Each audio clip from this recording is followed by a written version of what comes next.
Hey, welcome everyone. This is VIVA Alliance's Artist Talk in conversation with Sareh Farmand and Nazli Ataeeyeh. My name is Shadi Shadbar, and I'm the Executive Director and a co-curator at VIVA Alliance. It's a pleasure to welcome you all today to this talk with our presenter, author Sareh Farmand, and the visual artist Nazli Ataeeyeh. This is the first artist talk of a series of artist talks that we're working on to prepare for the next few months. So I hope you can join us for those as well. I'll show you what our agenda is for today. I'm going to talk to you a little bit about what Viva is and what it's doing. For the people who are not familiar with what it is at this point in time. And we're going to do some introductions for our presenter and Nazli June, and we're going to go forward with Sarah's presentation, and then we'll move on to the panel Q&A conversations, and the audience can participate at the end of the talk.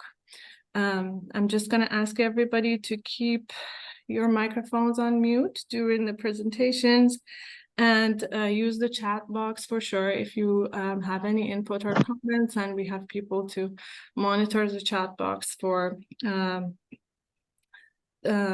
messages. And this meeting is being recorded, so I just wanted to let you know in the beginning of this talk. And we will publish it, of course, later. We have so many people joining us just now. Wow, this is so heartwarming. That's okay.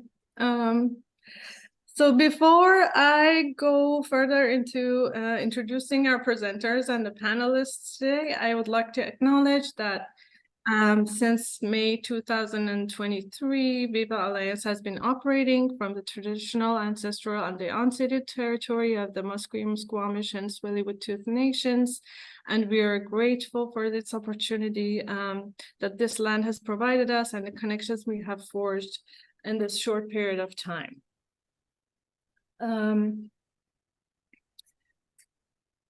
And I have a brief note about what VIVA actually is. So VIVA, short for Vancouver's Iranian Visual Arts Alliance, is a nonprofit organization comprised of a creative group of art professionals and academics dedicated to increasing opportunity and visibility for Iranian Canadian artists. And at core, VIVA's values are inclusive and equitable representation, cultural exchange, and accessible artistic dialogue within our society. So just to tell you a little bit about Sareh. Sareh Farmand was born in Tehran at the start of the Islamic Revolution and grew up in Vancouver, BC. Her first book of poems, Pistachios in My Pocket, follows a narrative arc that tells the story of her family's escape from Iran and their experiences at first as first-wave Iranian immigrants to Canada. And she holds degrees in international relations and education from UBC and is a 2018 graduate from SFU's The Writing Studio. She's currently residing in Vancouver. And she's also working on a new book with in collaboration with Nazli. So we are very excited to hear more about that. And to introduce our visual artist, Nazli Ataeeyeh is an Iranian-Canadian visual storyteller, illustrator, and art educator. She was born during the Iran-Iraq War and lived through the oppression of the Islamic dictatorship. Her love for art and children blossomed while volunteering at orphanages in Iran. Nazli continued her passion for art into university, where she completed her Master's of Fine Arts in 2011. After the violent suppression of the youth during the Green Revolution in Iran, she decided to immigrate to Canada, landing in Toronto in 2013. And she currently lives in Vancouver. She teaches art and illustrates books in between baby naps. and Nazli's illustrations appear in Sareh Farmand's debut book of poetry, Pistachios in My Pocket. And I would like to introduce the panel today, my team at VIVA that are here present for today's talk. So we have Mariam Babai, who's the artistic co-director and my co-curator at VIVA. Shura Majedian, who is an accomplished visual artist and a longtime friend of mine from our days back in the university in Tehran.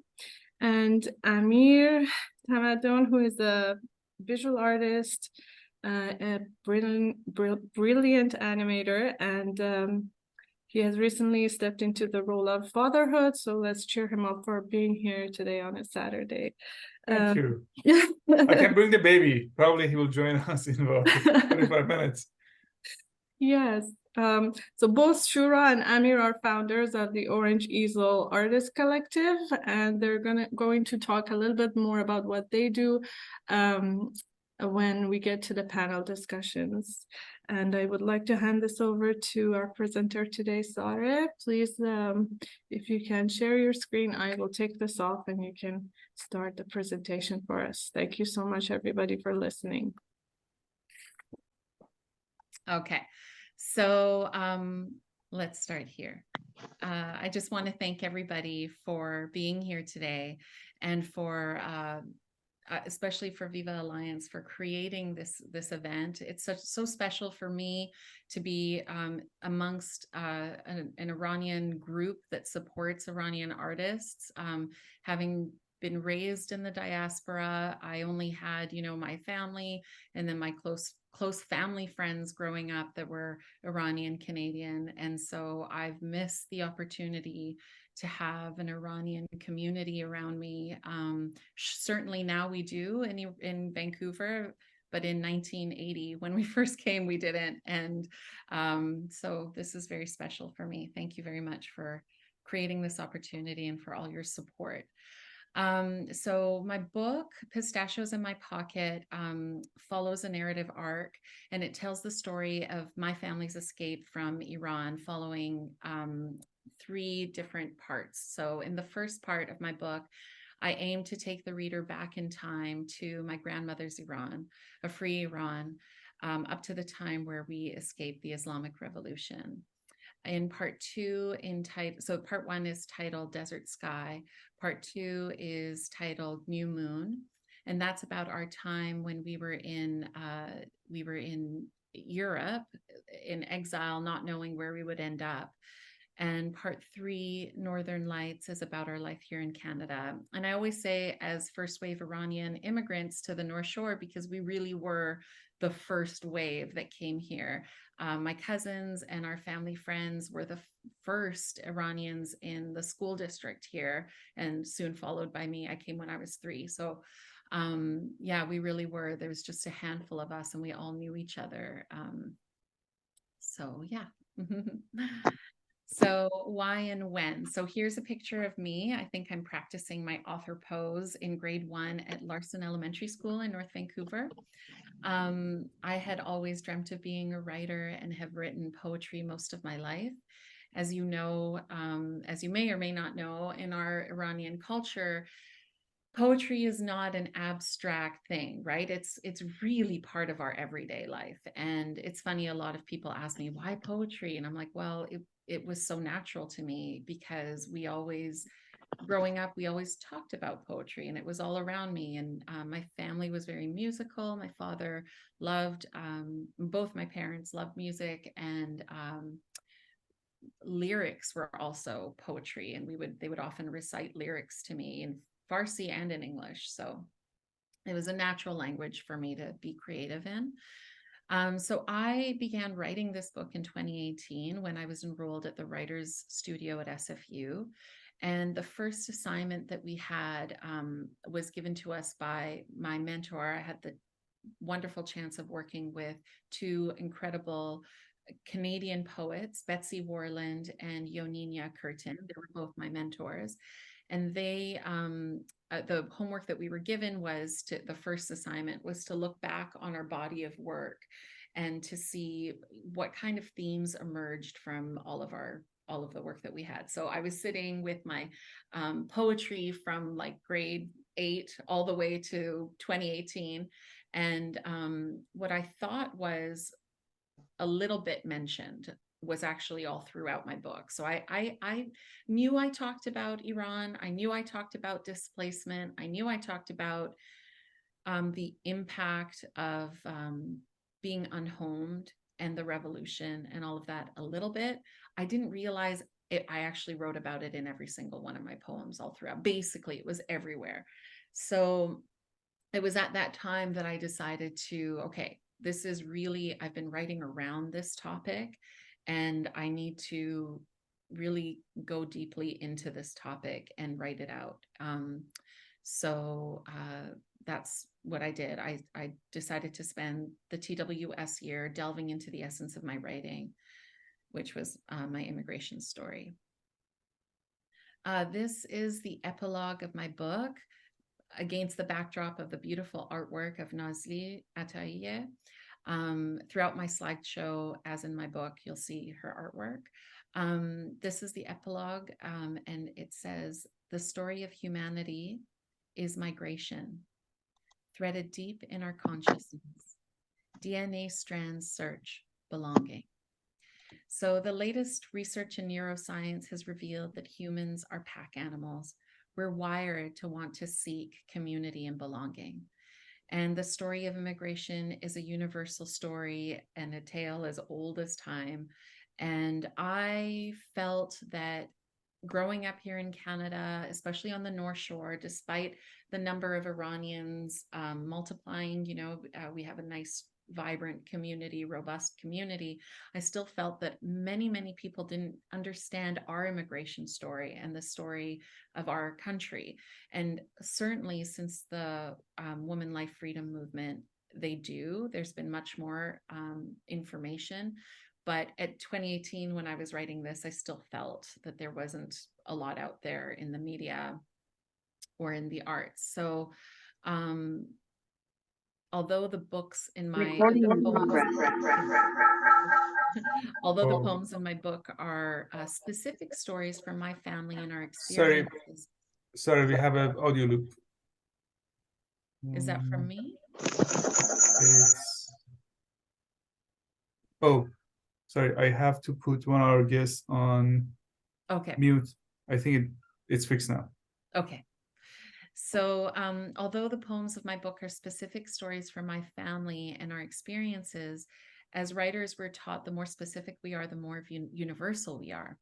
And in my writing, I hope to reflect the reader's personal experiences or the experiences of the people they know or have heard of. I think that everyone has an immigration story of their own, either personal to them or in their family or friends, right? So I felt, it is a universal story. And this is where I see art as activism. So this quote is by a friend of mine who's a visual artist, and she lives in West Vancouver. And one day we were talking about art and its ability to change the world for the better. And she said, "Artists and art lead the way for us to understand and engage in complex issues that people face in the world." And recently I was reading a book about this too, where it talks about beauty, and humans are drawn towards beauty, right? We're drawn towards what's interesting and what's beautiful.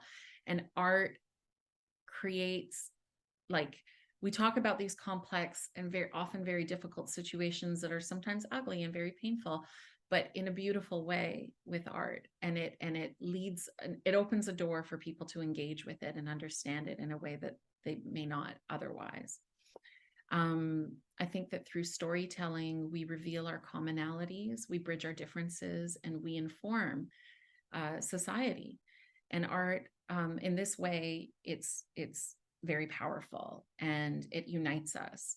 And that's why in dictatorships, they ban books and they jail songwriters and they muzzle their filmmakers, because art is powerful and they know it. So now I would like to take you back in time to old Iran, part 1 of my book, Desert Sky. Throughout my book, people meet my family, my mom, my aunt, my father, my grandmother.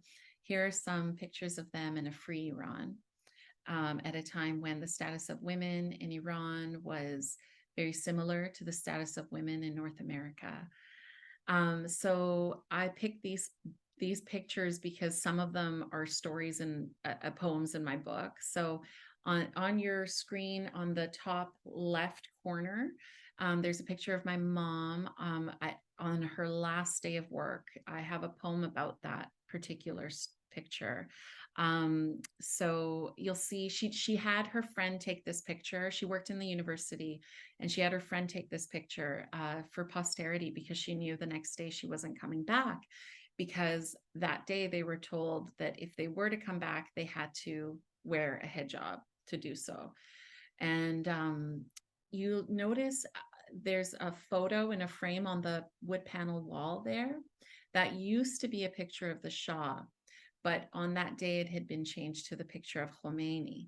And my mom, after she printed her photo, she cut out the picture of Khomeini.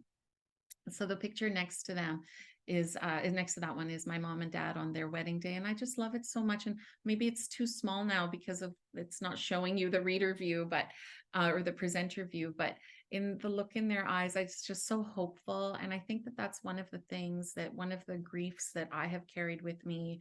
And I know that I share this grief with everyone. We all have it in different ways, but it's just this like understanding that our parents had so much hope for their future and had plans, and then they were just so quickly taken away and changed. And I often think of like, just, their life would have been so much, I think, easier, and had the revolution not happened. And it's so depicted in this picture for me. The one next to that is my mom and all her cousins at her cousin's wedding. That's actually it's her wedding. Her first one in Iran. And it's my mom with all her cousins. And I love this picture because my mom's cousin next to Shohrejun is wearing a micro mini, and the other one next to her is also wearing a micro mini. And I've got that poem about mini jupe, which I'll be reading for you shortly.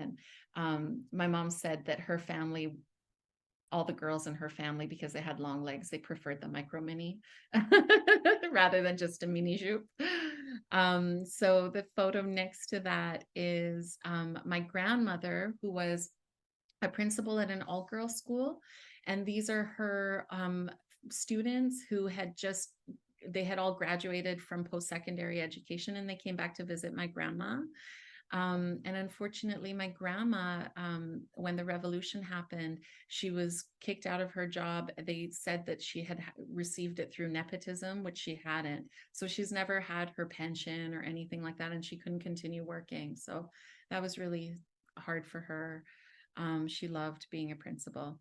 The photo underneath, I share that photo because I think it's so interesting. My mom and her family, it's my mom and her sister and cousins, they're all dressed, the way people would dress in anywhere in the world. And here they are at a beautiful mosque that they were able to visit, dressed, like that, like how anyone else would dress.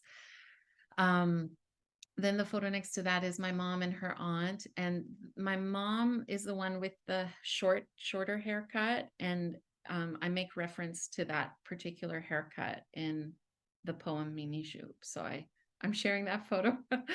And I'm sharing this photo of me with my cousins on our bikes and my father there, because my dad taught me to ride my bike and here in Vancouver. Like I was obviously riding a tricycle in Tehran, but when I came to Vancouver, my dad taught me how to ride my bike. And I only recently, with the women life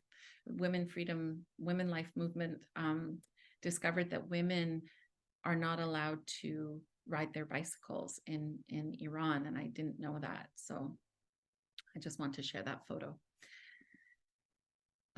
So here's my poem Mini Jupe, and it's told in the voice of my mother, and it's an homage to her love of mini skirts. Mini Jupe. We had wide open spaces, desert wind blowing our hair.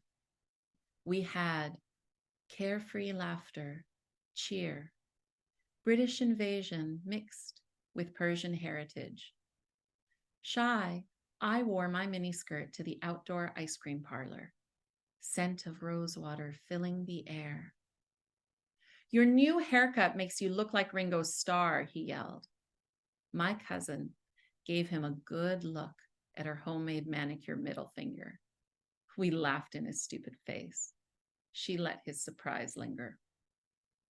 We had light breezes upon the garden fountain, ancient turquoise blue, hand-painted tiles, artwork artifacts beneath the surface of the water.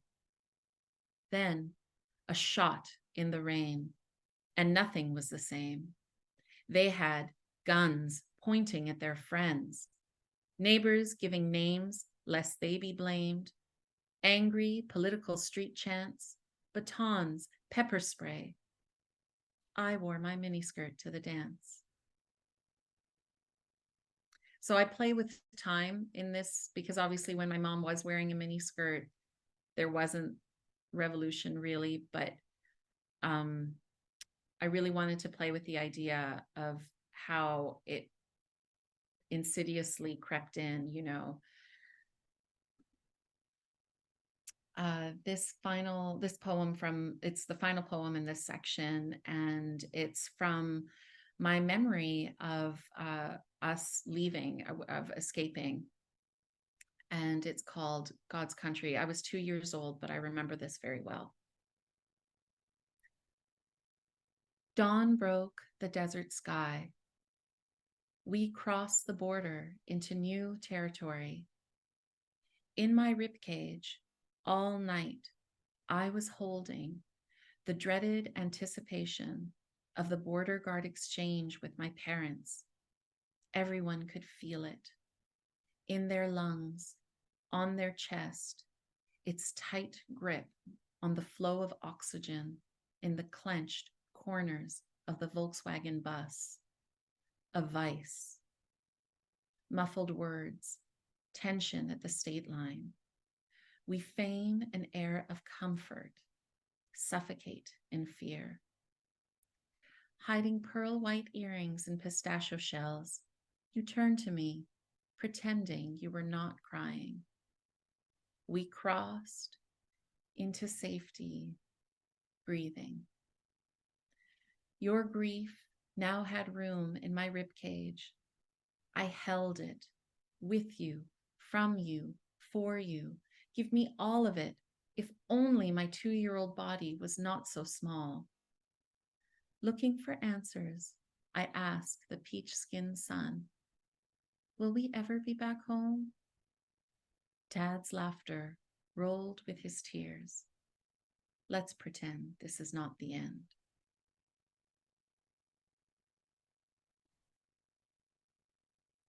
After we left Iran, we lived in exile in Europe for 1 year, 6 months in Berlin and 6 months in Rome.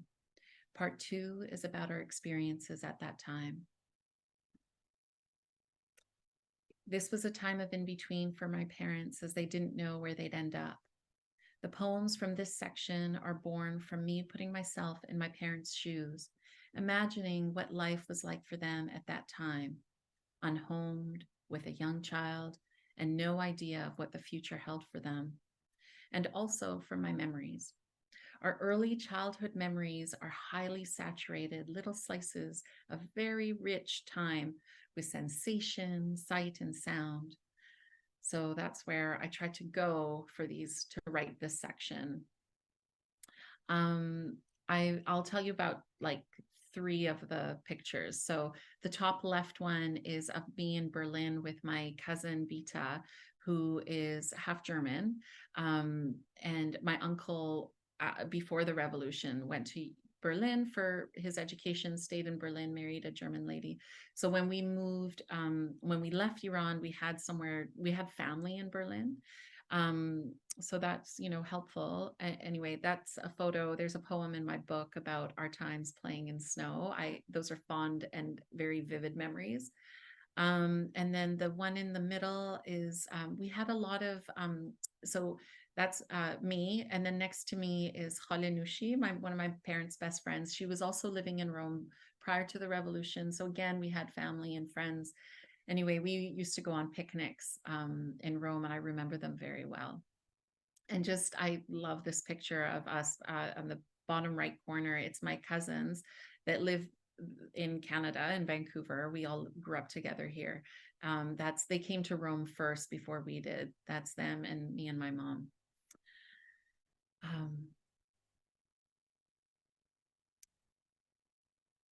So this is also from a memory of mine, Rome, 1981. We walk through starlit streets of Rome, navy velvet air holding us. Those lucky Romans, home is still their home, land their father, language their mother tongue, under their grandparents' sky, not at the mercy of consulate red rubber stamps. Our footsteps break silence, bounce off terracotta tile, balconies. Dad whistles, it echoes back. Sing, he says. My voice spills onto streets, carries over homes, past railway lines, ripples along rivers, climbs mountains, carves canyons, longs Iran.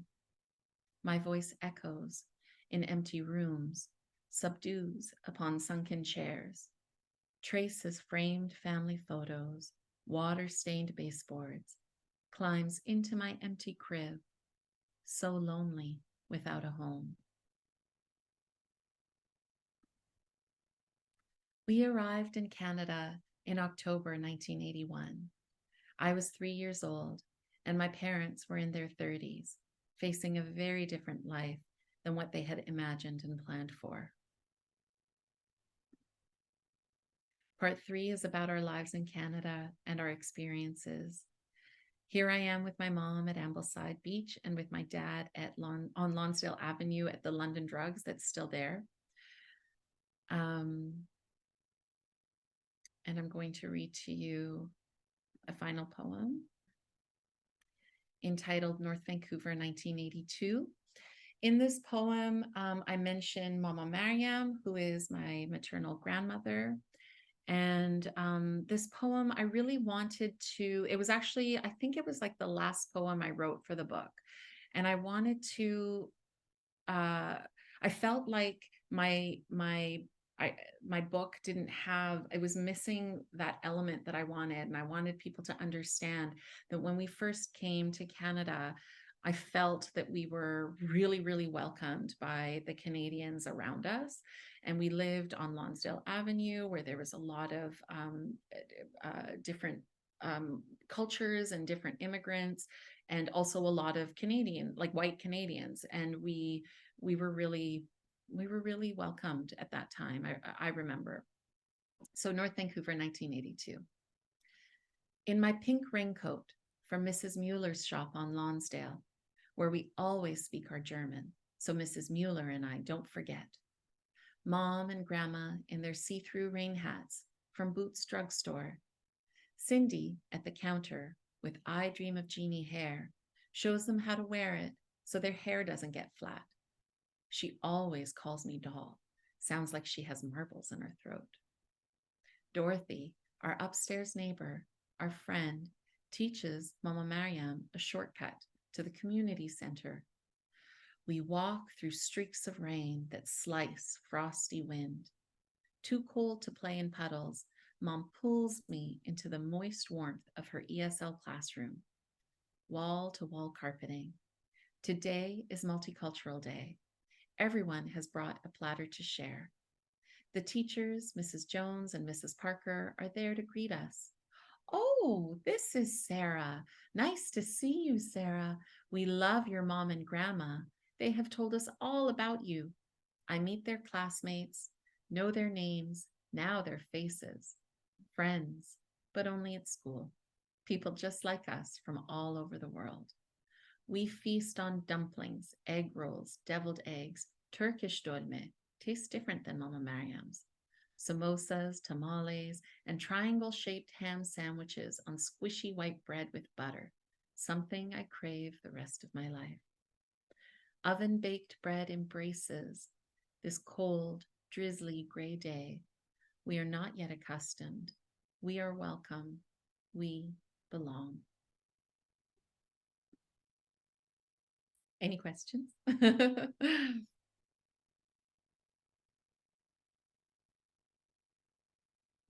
I've read your book personally, but now that you're reading it to us, it sounds so much better. Do you want an audio book? I do too. Thank you so much, Sareh. Yes. That's wonderful. Thank you. I would like to welcome our panelists now. Mariam June, Sareh Azizam, if you can stop the screen sharing and then Perfect. we can go for. Sure. And then if you have those poems, I did add. Yes, I see you have some more at the end. Let me know. We'll share that later. Hold on. Okay. Thank you. See, I'm a poet. I'm not a technical person. We're all So this all is the taking me a I second. totally understand that though. Okay, let me see. Stop sharing. Okay, got it. Absolutely. Thank you so much. Mariam June, do you want to start with a quick introduction of yourself and then Shura and Amir, and then we'll move on to the question. Fantastic. Hi everyone. Thank you so much, Sarah, for that really, really eye-opening overview of a book, which I agree with Amir. I had also read, but when you read it, it definitely has quite another quality to it. Oh, as Shadi June said, I am a colleague of Shadi's at VIVA. I currently work as the artistic co-director and one of the curators at VIVA. I also wear a couple of other hats. I am a senior writer for a healthcare research organization.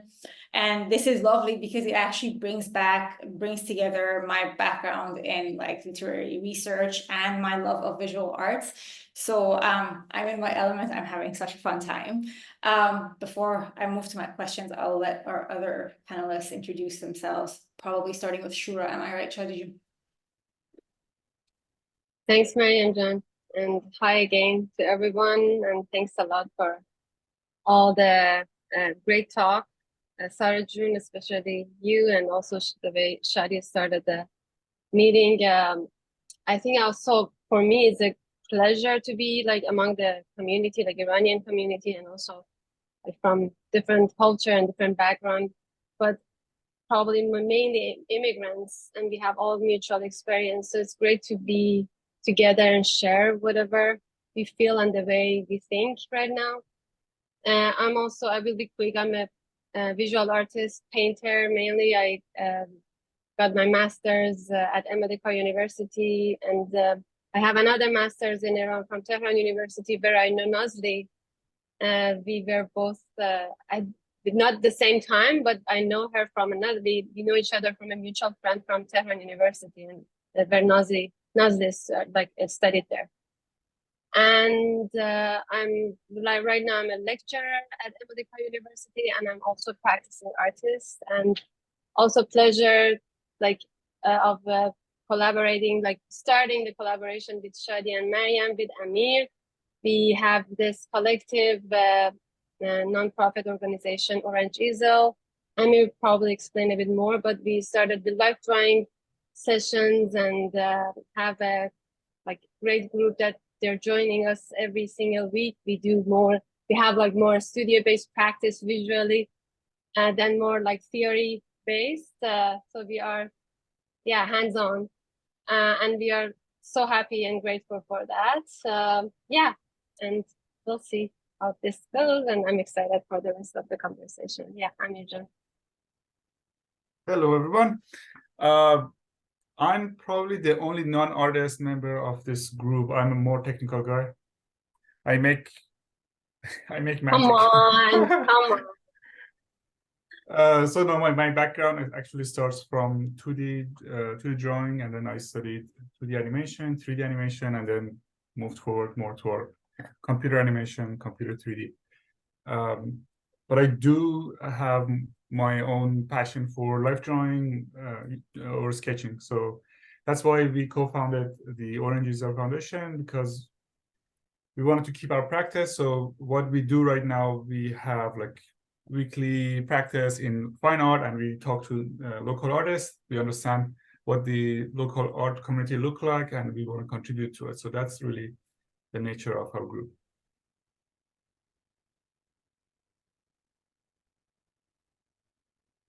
Shirley, you're on mute. No, okay, sorry. Okay. Sorry, I just wanted to ask Mariam to go ahead with the question. Yeah. All right. Apologies in advance. I have this weird propensity to go into some sort of stream of consciousness when I ask my question. I was gonna I'm sorry, Mariam June, can I ask Sareh and Nazli June to also and all the panel maybe unmute yourself, so whenever you have anything to add, please go ahead. Yeah. Please jump in anytime. So one of the overarching questions that I had is, I realized when I was reading your work that it's actually not very common to see a work of historic nonfiction or a work of autobiography, a memoir written in verse. It's actually very rare. I was like trying to go back to what I've read in school or whatever. I kept on thinking about maybe the Diary of Anne Frank, maybe the T.S. Eliot's Wasteland, because it's very World War II or whatever, maybe a little bit of Wordsworth, but honestly, it's a rare thing. And usually when you think about nonfiction, you think, a heavy tome of prose with lots of dates and information and stuff. In your case, I think the poetic form lent itself beautifully to the story that you were trying to tell. Part of it is maybe the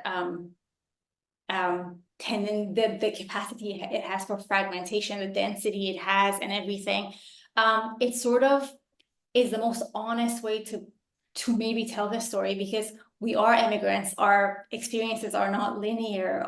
We have a lot of ambivalence. We have a disjointed collage of images, speaking of collage in Nazli June's work.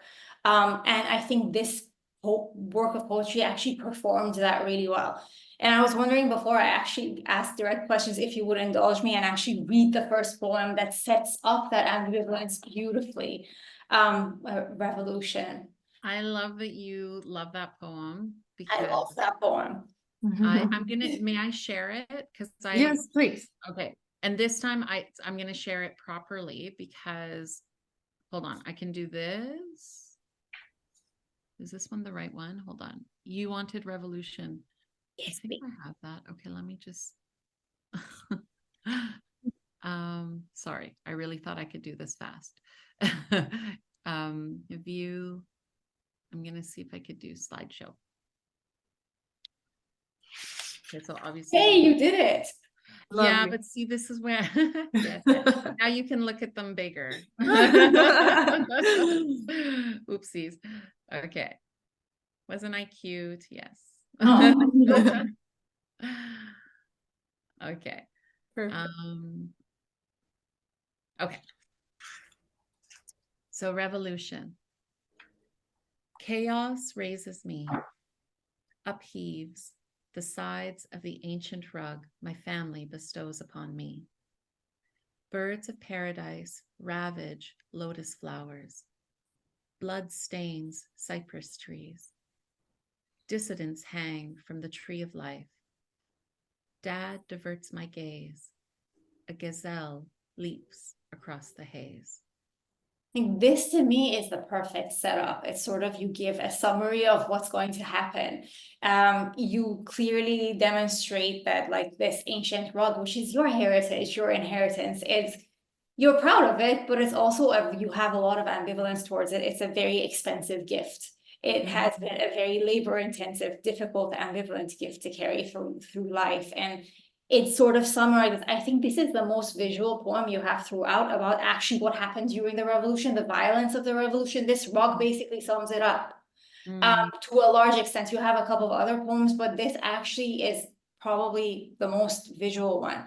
So I wanted to basically ask you about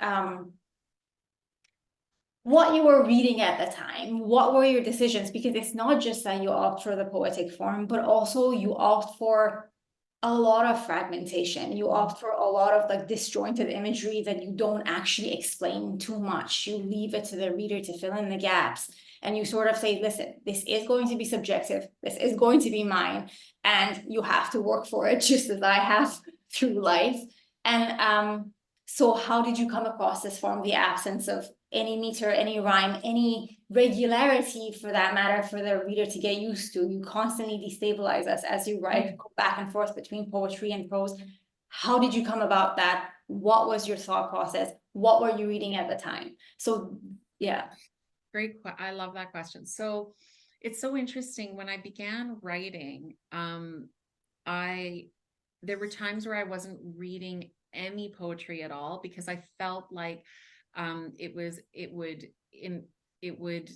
influence me. And what I really wanted to do was stay within I really wanted to take everything I had up until that point and stay very, very true to the experience and honest to my to the experience and also to the story and how the story comes about. I really believe that form follows function and function follows form. So, and I feel like it almost happens naturally. Like, if you're really, so art is relational, right? And you have, in my experience, like you have to be honest in order to have a relationship, right? And if I'm about to start a relationship with somebody through my work, I have to be as honest as I can be. And that takes extreme bravery and it takes extreme dedication to the story and how it needs to be told. The one thing that I had to overcome when starting this book was all of those like theories of like all of the shoulds of like, maybe it should be written this way, maybe it should be written that way, maybe I in terms of form, but also in terms of what I was saying. So all the shoulds, and also getting rid of anybody's expectation, which was difficult to do because, as you know, Iranians have a lot of different experiences. And we had a lot of different experiences even in 1978. I think, like when you look at the body of, so my first degree was in international relations, and I found it so interesting when I was doing my bachelor's degree that I would look at the Iranian Revolution often and just all of the different points of view of like how we got to where we are, who did what, and all of our different experiences. It's like very difficult to find. So there's so many voices, basically, is what I'm saying. And I was like, I'm not here to tell their story. I'm not here to tell his story. I'm not here to tell her story. I'm here to tell my story. And I had to really be strong in that. And it was very hard to do because I knew that Iranians are going to read this. And I knew that I've seen it happen time and time again, where an Iranian says something and then, another 100 of us will say, yes, they're right. And then 100 of us will say, no, they're not. And 100 of us will say, they're kind of right. You know what I mean? And I was like, that's going to happen anyway. So I had to make hilariously talk about that in the letter to Sally Field. Yeah. I laughed out loud at that because it's true. Nobody agrees, and ultimately Right? you have to own up to your subjectivity. This is subjective, hence poetic form. Yeah. Totally. Hilarious. I love that one. Good. I'm glad. And I'm glad you found it funny. It was supposed to be. Yeah. Yeah. So I think, so I wasn't really, I listened to, so my Betsy Warland had this great idea of like, when you're writing your book to have, your kind of like, I think she calls it your accompanying, pieces. But it's like books, music, that you kind of take with you that help you write what you're writing. So I was listening to Sareh Farmand. I was like her, she's such a beautiful songwriter, Canadian songwriter. I was listening to her. I was listening to Joni Mitchell. I always listen to Nirvana. I was listening to them still. And then I had Margaret Atwood's book, Morning in the Burning House. That's like a book that I also carried with me while writing this. And even if I wasn't actively engaged with these pieces of art, they were my buddies while writing this book. And the reason for that is because they inspired me.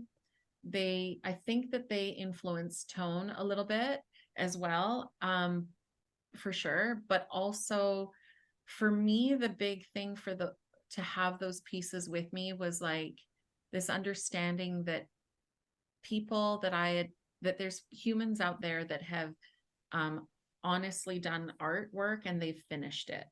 And I was like, if they can be honest and if they can finish a product, I can be honest and brave and I can finish a product. And so that was like the big thing for me. So, yeah. So just to finish up on that, I'm just curious about whether the poetic form came first or the story. So did you know that you wanted to tell the story, or did you know that you wanted to write poetry? Like, which one was the first? Yeah. So I knew I wanted it to be poetry.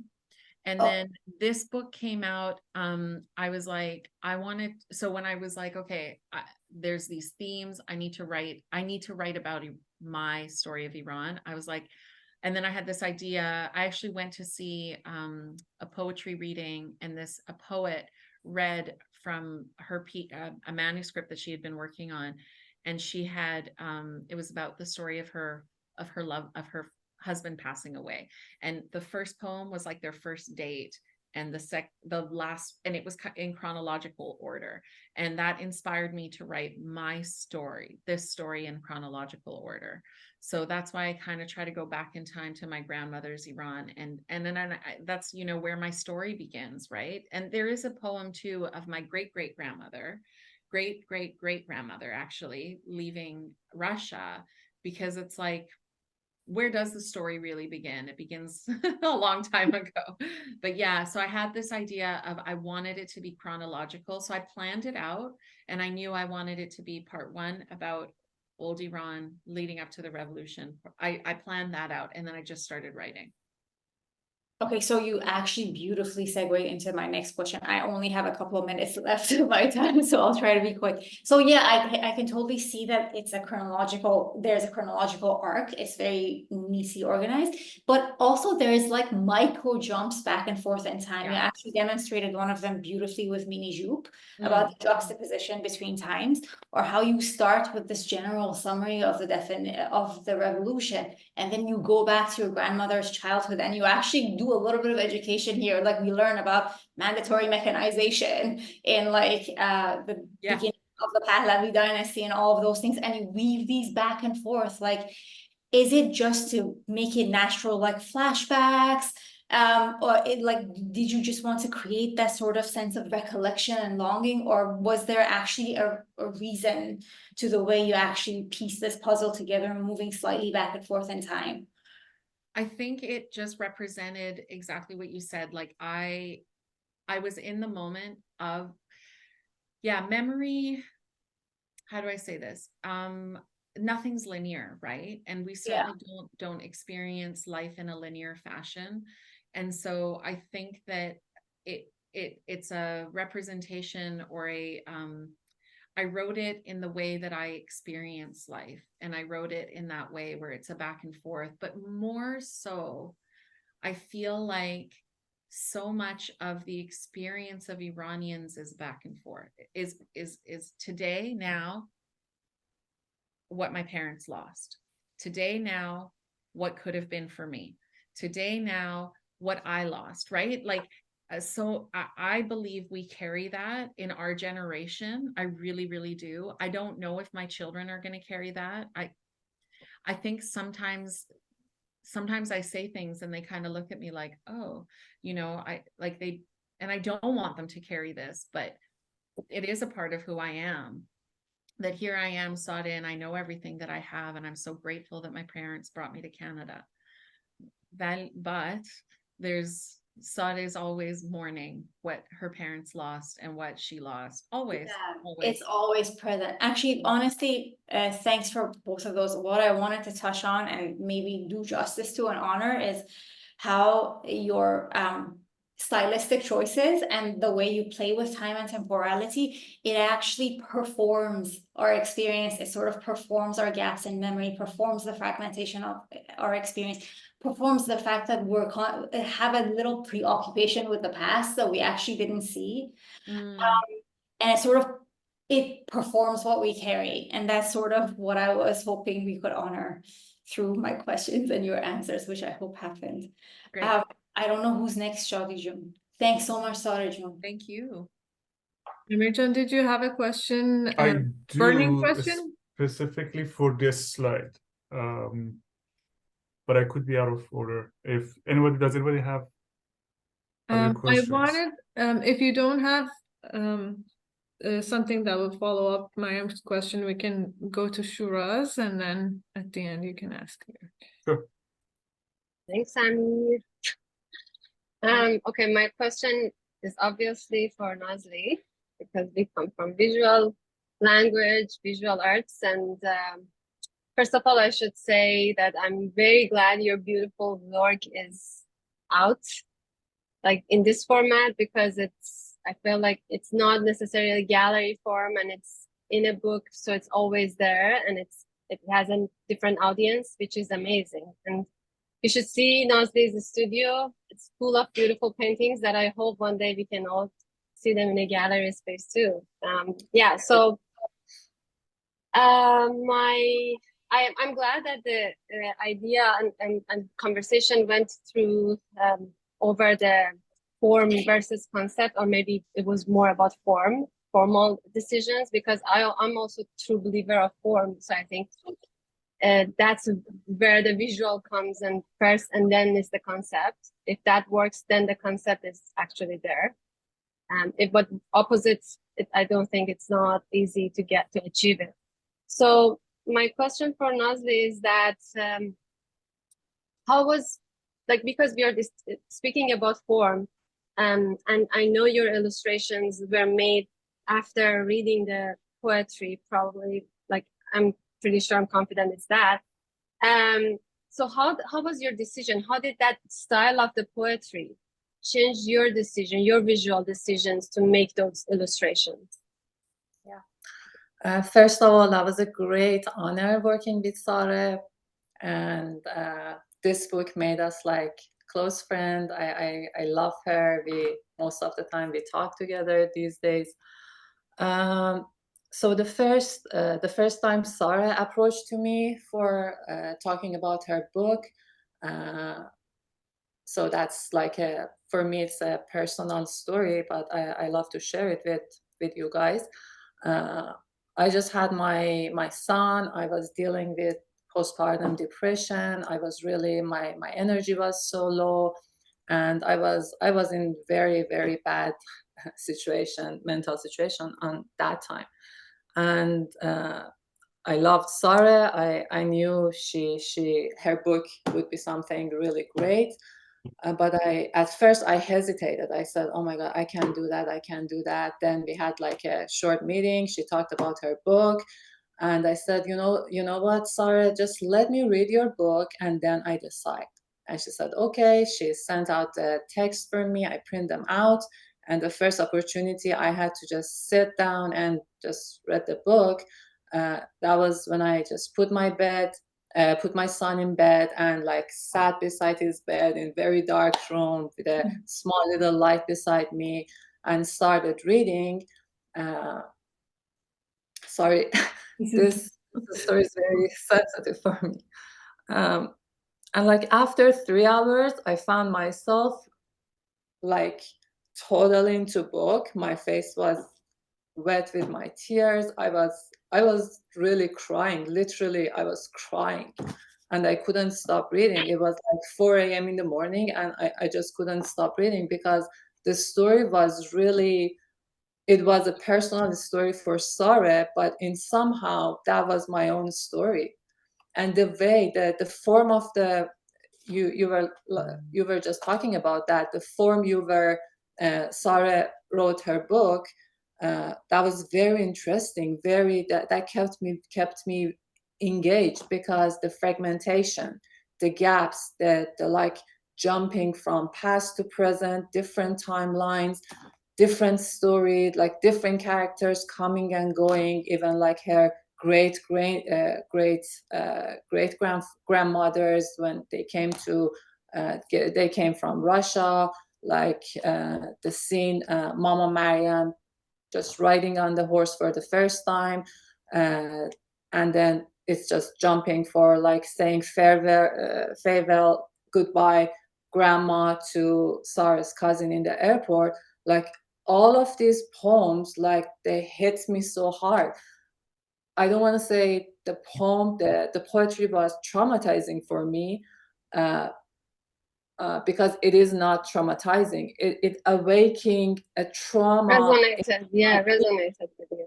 Yeah, and like I just realized on that moment when I was reading the book, and while I was working on the pictures, I just realized, oh my God, I have buried lots of feeling, emotions, sadness, experience somewhere very far in my heart, that I just don't even go there and just think about it, experience it, talk about it. And this book like magically brought up all those feelings on the surface, and I started facing my own pain, my own trauma, my own experience. And that really making the illustration really helped me to just heal a little bit, experience the healing like process for me. So the next day I called Sareh and told her, Sareh, you know what? I love your book. I'm very busy with Elio, and my well-being, my mental well-being, I'm not sure, it's uncertainty about that, but I will try my best to work on your book. If you don't like my work, it's totally fine. Just let me know you don't like it. Don't tar off. Don't be like hesitated to say no, I don't want to make her sad. Just be honest with me. So I started to go through the process, because I had like experience, I was experiencing like so many like feelings. The first thing I started to do, I started sketching with my Apple pen while I was just sitting in my son's room, and I created so many figures, like families, mother and children, like suitcases, people are traveling, airport, people are crying, hugging, to just calm myself up.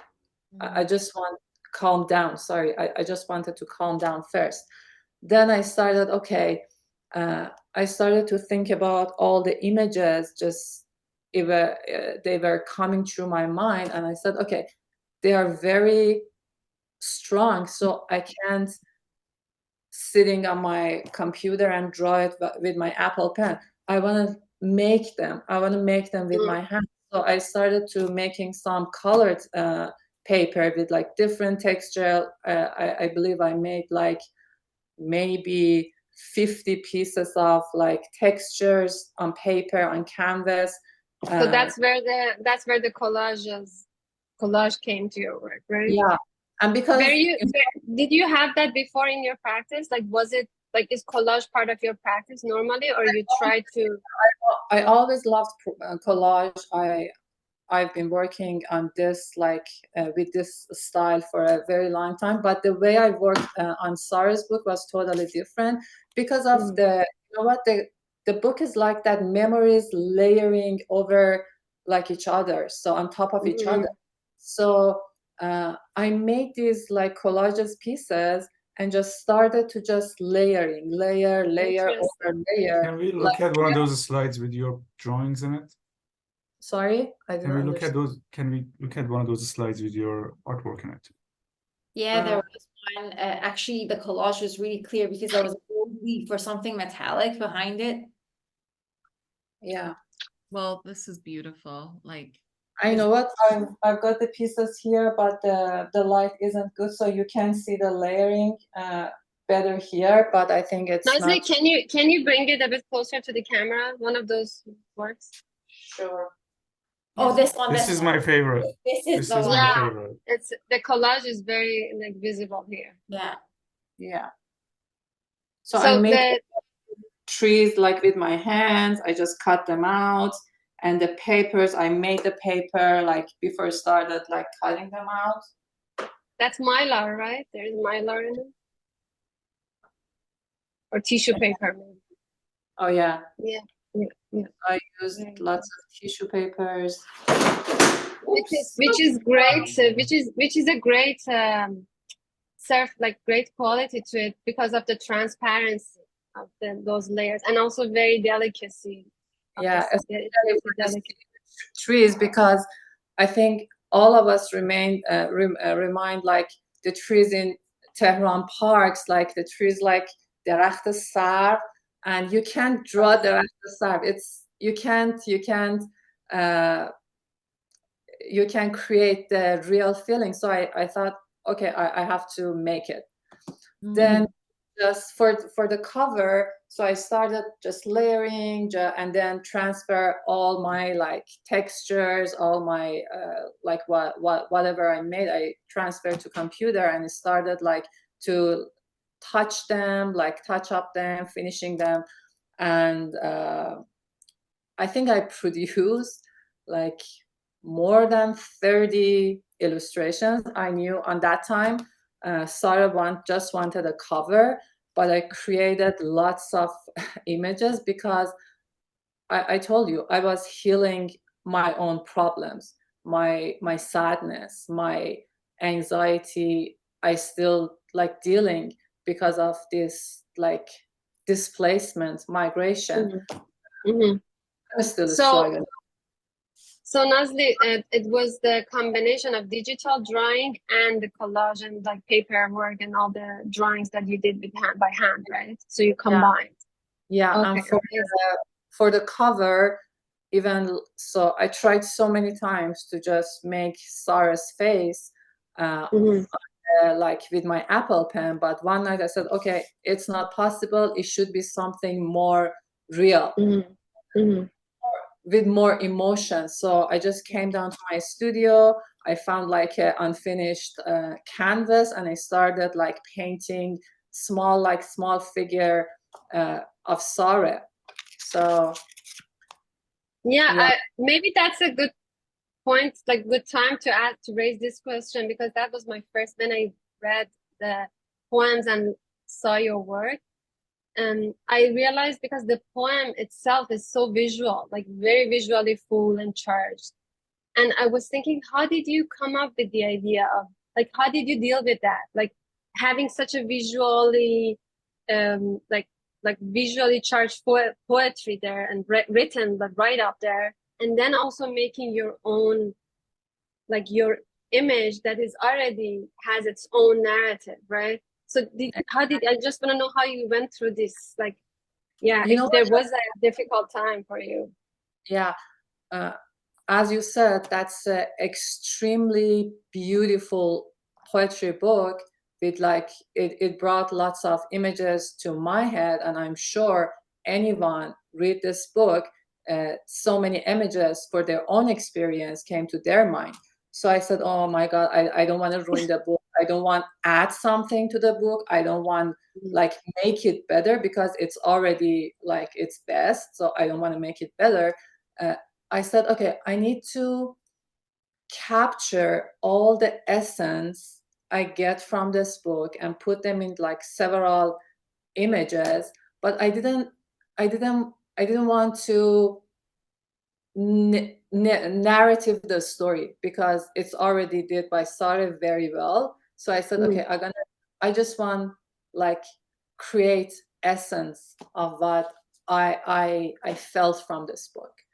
So I tried on this way. I tried like to Do you, answer. yeah, I'm sorry, I just jumped in. Do you think, because I know you have a painting background, and I know painters sometimes see illustration and painting differently.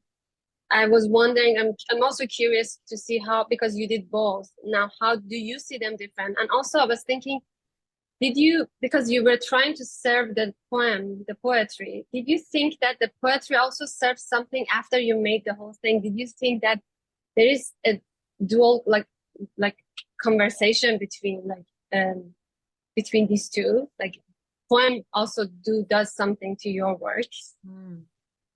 Or maybe just answer my first question, if you even see like illustration and painting differently in your practice. Okay, you know what? That was from the first day I went to university. I started studying painting. That was all the professors and all the painter I was working with them. They always, it's like accusing me. You are not a painter. You are an illustrator. And I was telling, what's wrong with that? Like Exactly. Iranian miniature, which I'm really influenced by, it is like they're telling stories, and why not you can be a painter and illustrator at the same time? What's wrong with that? But you know what? Like even none of them accept me as a painter. And for my like thesis in my bachelor and in my master's, I always struggling with my like professors. They were telling me, oh, this is not a painting. You're telling a story. So maybe I should accept I'm not a painter. I'm like visual storyteller. I'm illustrator. I don't want like limit myself in like in a box. I put myself in a box of Yeah, painter. there is no line anymore, right? Yeah, I don't art want market. myself, There's no but border. through I my didn't even know that was a thing, you guys. Like, so what Yeah, makes there is actually, there was. then what Yeah. is like Hannibal Al-Khas? Like Zende Rudi, what are these people? All they like I didn't know that was a thing. Sorry. yeah, I didn't either. But as soon as I went to university, I said, "Oh my God!" So that will be my problem. So I was dealing with this problem like all my life. Mhm. And did you like how did this experience change that perspective, or what do you think now? You know what? I feel like after this project, I feel like I don't want any boundaries between being a painter and being an illustrator. That's So you that's think the images, do you think the images, your work stand, they can stand on its own without, if they are not in that book? I Then think maybe yeah. I think yes. they Yes, yeah. that's the main thing. Yeah. Yeah, that's my point of view. I'm not sure about how other people think about that. But I just want to just tell a short story about this cover because I really love it.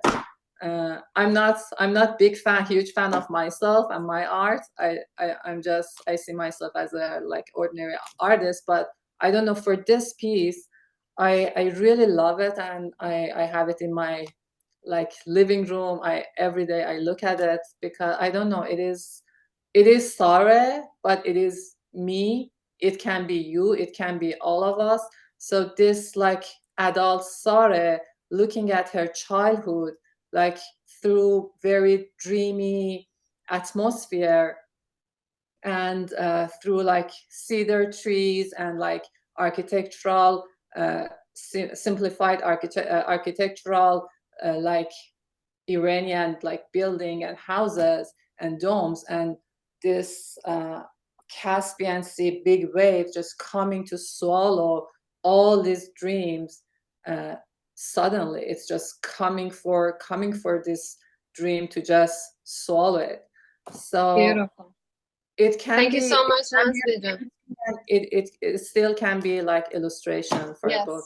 Thank you so much for all the great answers. Sorry, I Yeah. think we've run out of time. Hopefully not, Shadi. Go ahead.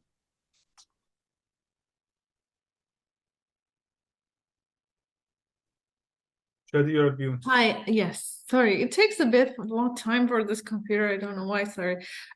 So we are over time a little bit. I wanted to ask everybody in the audience if they have any burning questions that they want to ask, they can ask it now. And then we can continue if Nazli or Sareh would like to stay on maybe 10 minutes more. But if there are any questions, please tell us what you want to ask now. Otherwise, we'll move on with the panel's questions. Let's monitor the chat room and see if anybody wants to say. We covered very good amount of information. I mean, I had 4 questions, but I got answers for all of them.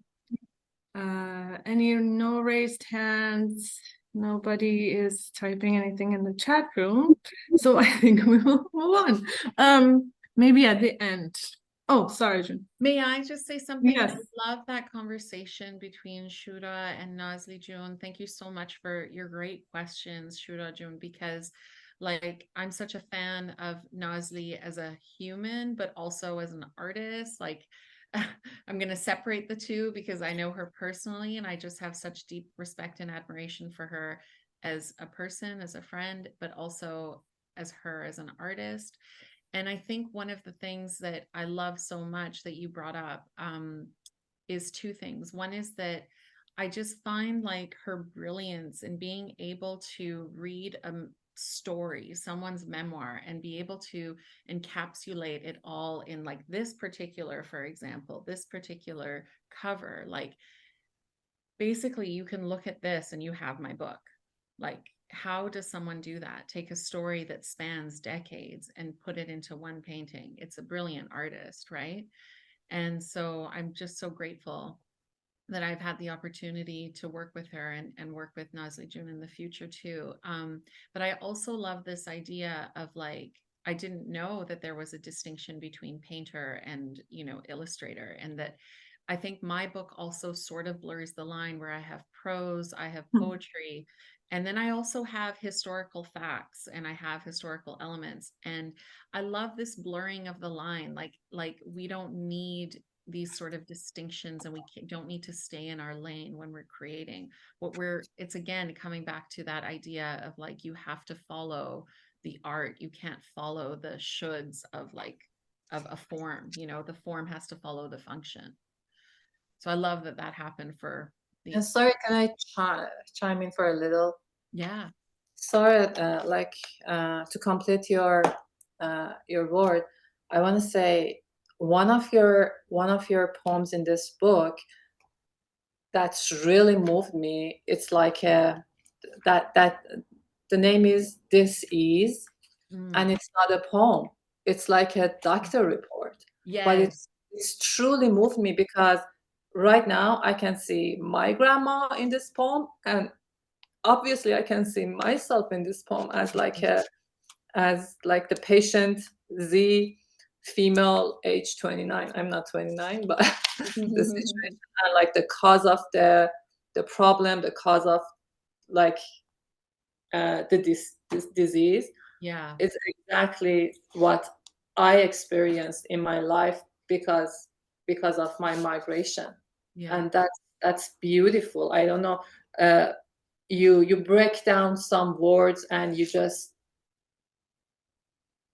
very short sentences, just one word like hit my face while I was reading it and made me cry. And that's exactly what you said. You can just you shouldn't limit yourself in traditional forms. In poetry, in painting, in illustration, you should free yourself to free your like creativity, and that's what you did in this book. I really love your book, Sareh, and for the last week I was just keeping it in my hand and just reading some poems, and again I was crying. And last night I was reading it, the VIP poem with Fardad, and he was crying because the VIP, his experience, it's more like you. I didn't I never had the experience like you guys. Came here as like small kids, but you could your poem influenced people in different ages with different experience. Cool. Yeah, that answer also the question that I didn't want to like bring up, and it just answered that from two people from different time, different age when they moved here. Now they just read one piece and they feel the same and they resonate to get to each other to the same piece. That's amazing. Thank you. Thank you. Shadi, it looks like Nazli queued your question up for you. She Yes. said, I Yes, you did. Sorry. give you a perfect segue.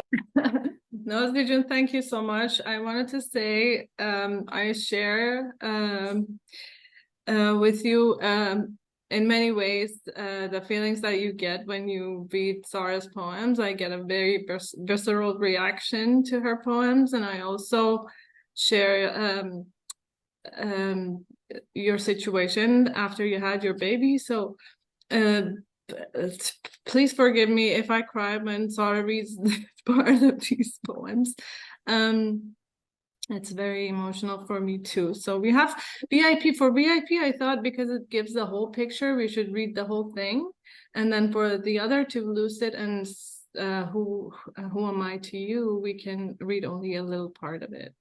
Sorry, John, I would ask you to do that because you do it perfectly. Sure, yeah. VIP. Oh, I feel like I should set it up. So should I set it up? Do you want me to ask the question first then? No, I was Oh. just want to make sure, like, no, I don't need to set it up. I think it's pretty relevant. Yeah, I'll just read it. So VIP. On cabin ski weekends, nobody wants to cross with me. Questions by border officers usher to a different lane. Broad, non-menacing smile on my face. See, I'm nice. Drive our hushed car slowly, gingerly. Really? Every time? Friend whispers in the quiet car. I laugh it off, keep it light, wave it off. A friend grabs my arm, my hand, moral support. VIP lane, my friend jokes. Very intelligent Persian lane. Same questions by different officer, as if casual conversation. Led inside, same questions by this officer, as if in passing. You all sit back here while we ask her some questions. I smile reassuringly. Led to the front counter. Wait. New officer. Computer's just warming up. Same questions. Retina scan. Wait. New officer. Same questions. Fingerprints. New officer. This one flirts. Maybe I'll hold you back here just for the night. Laugh it off. Keep it light. Same questions. Picture taken. Don't smile for this. I won't. Thank you so much. I feel like I should have set it up. That's we used to cross the border to go to my friend's cabin on Mount Baker, and which is in Washington State. And yeah, no one wanted to cross in the car with me. They were like, we're not going in Sarah's car because it would take like 3 extra hours. Yeah. And for the other two poems, if you have what am I to you? If you can bring that up, and if you would just please read this section from I want you to see me as you see yourself. Sure, all the way to the end? End of that page, like until just like you. Okay. Oops. I want you to see me as yourself. See me the same way you see all the Sarahs, with an H or without, with an A or an E. Well, my friend's mom said, we are surprised. This is Sarah?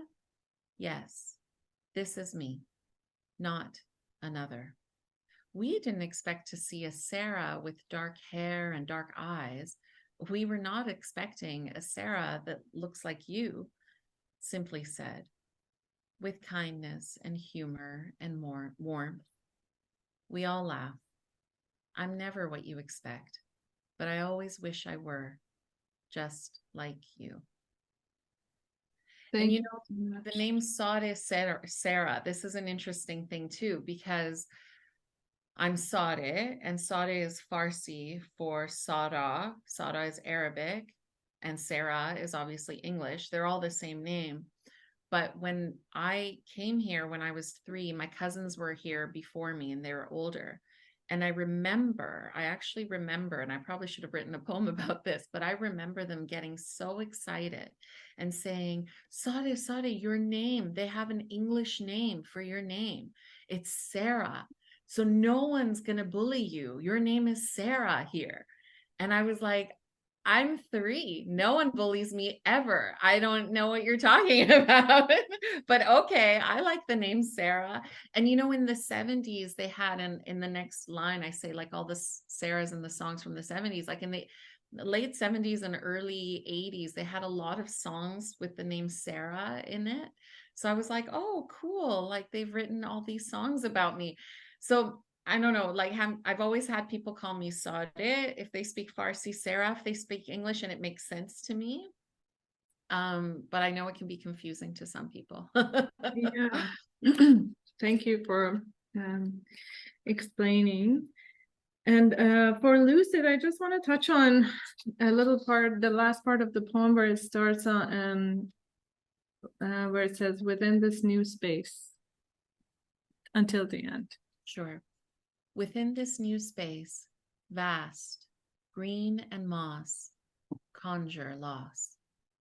Yet their furling forests secure me, clean streams, gray ocean, and glacial lakes, like the Canadians tell me. What they would not name, the ice in their stares, cold chilling, the cod they were selling. It'd be impolite to draw attention to light, false truths they were believing, pictures on screens reflecting a blue-green in their family dining TV rooms, made false images of us all, the great, the weak, me, and my native country. Thank you so much. These are some of the examples that I picked out of the book to help us get an understanding of your personal experiences. Just some examples, some instances that jumped out at me, and I share a little bit of that experience maybe, and it resonated with me. So I wonder if you can elaborate maybe a little bit more on these instances and say if this Iranian identity that we all have, how does it influence what you want to write, and how does it make you hold back when you want to say words or elaborate on something and you decide not to write about it? So for example, maybe a feeling is hidden in a sentence, like their stares, cold yeah, chilling. that was very, very like it spoke to me in the beginning of when you came here, that when you felt this really, and how it might change you now that you've written this book. How would you behave differently or react to situations differently now? I Knowing that think this is part of all of us.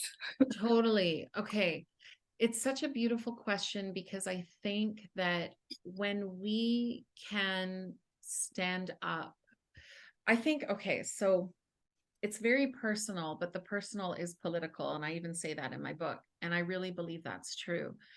I think that because I came here so young, I didn't experience the same level of prejudice or bigotry or racism that my cousins who were older than me and then my parents did, because I was little and I was this cute little girl with curly hair, and I had like friends that were like all different, we had like Chinese, Indian, like new immigrants all around us. And I didn't have the same, but I I think that I was sheltered from that, but I have experienced it through them. I've seen it happen. And of course that pains me. And it took me a while because when something's hurtful, you don't want to acknowledge it and you have no power over it. And I think that it took me a while, only recently, and I do think this book helped, was for me to see that, you know what, actually there is racism. And you know what, I actually am brown, and I have white friends that aren't racist. And I know, and I have white friends that, you know, not friends, but there are white people that are. And there's also racism within our own community. You know, we've got, you know, these sort of internalized colonialism that we have, internalized racism that we have. So it's been a journey for myself to unpack this. And my husband, who's Canadian, who's white Canadian, he has embarked on this journey. And I think for him, it really started with like Black Lives Matter. And he started to really look at like, wait, you know, I think I see things differently, even though he's obviously not racist, but he was like, I still think I have work to do here. And through his work, I started to look at my ability to name something and name things, right? And to name that, okay, like we are race. And so, I mean, even if we don't, you know, Absolutely. So I've had to unpack all of that. And I think that I've learned to say things more and in my writing, like in the writing that I do, and I'm still working on a script for a film. Like I want to bring the Iranian perspective in more, because we're such a part of society everywhere. And I have to, again, it's like just having the courage to be honest and tell the truth, and just really leaning on that. And I think I think about like the artists that have come before me, and that's like, if you're going to do something, you have to do it with integrity. And so Absolutely. Thank that's you. what gives me the courage to move forward and do it. And I think your book has also given us the courage to do the same. I'm so happy to hear that. Of course, at least at Starbucks, I can say my real name instead of Yeah. changing it for convenience. Oh my gosh. Okay. I have a funny story about your name. So I taught grade 1 for many years, and I had this beautiful student who I don't know if they had recently immigrated from Iran or not, but her name was Shadi, and I was so happy to have Shadi in my class. I mean, she had curly hair, and she's so cute. And we had so obviously in class, I called her Shadi. Grade 1, everyone called her Shadi. Okay. So then this substitute teacher who was doing the literacy group, so she was taking kids, and she was like, okay, and I have a Shadi. And then all my students turned around and they looked at her, and I was in the middle of something, and I was like, oh, I'm, you know, trying to talk to my student. I was just about to correct her. But then all my my white students were like, Shadi, her name's Shadi. Like, what? And they were laughing at her, like, and they're like, go Shadi, go, it's your turn. I was like, yeah. That's a good experience, actually, because they've called me shady. They've called me all sorts of things. Yeah. Yeah. But thank you so much, Sareh June, for going through these poems again with us. Oh, my pleasure. I don't know where Amir is. You guys see him? Amir John.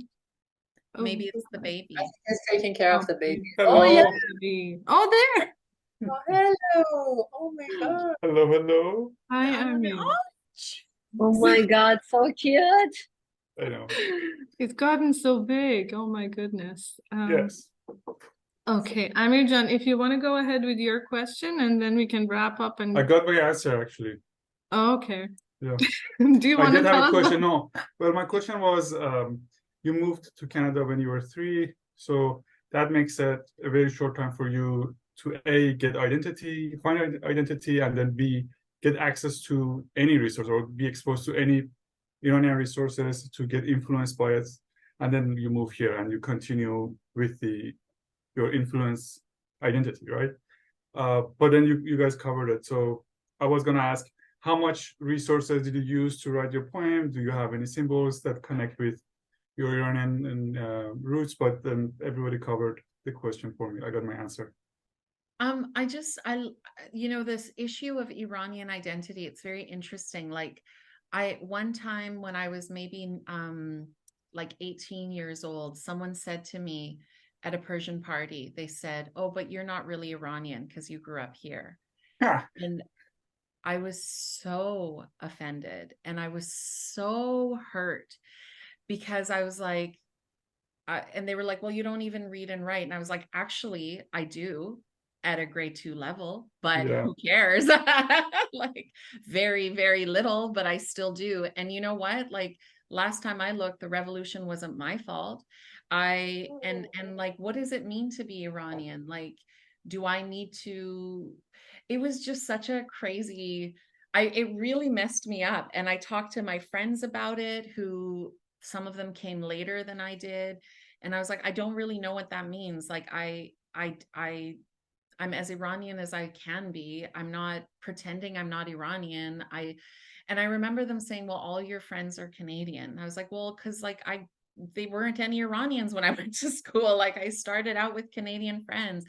It was really hard. I don't think that makes you non-Iranian. The only difference might be the details of the lived experience. Like you mentioned one that you didn't know that women cannot ride bicycle, or people don't know here that we are not allowed to swim or sing or like play music publicly. So these are like, if I'm not saying this does many like differentiate our experience, but it is different feeling when you move as a person with that past and memory of like in your body and exist here in this country, and the person who hasn't.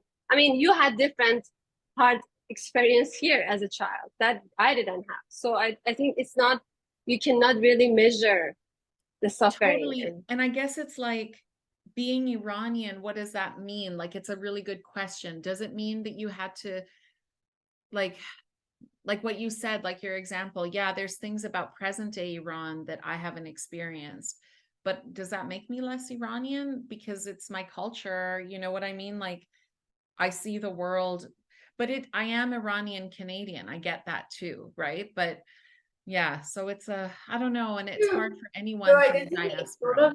and your identity sort of problematized on both sides. So there's an Iranian person for whom you're not Iranian enough, and then there's the mother of your Canadian friend for whom you're not Canadian enough. 100%. So it's just it's a very ambivalent position to be in. 100%. The fact that this problem still endures, that also says a lot about our society. Yeah, it's true.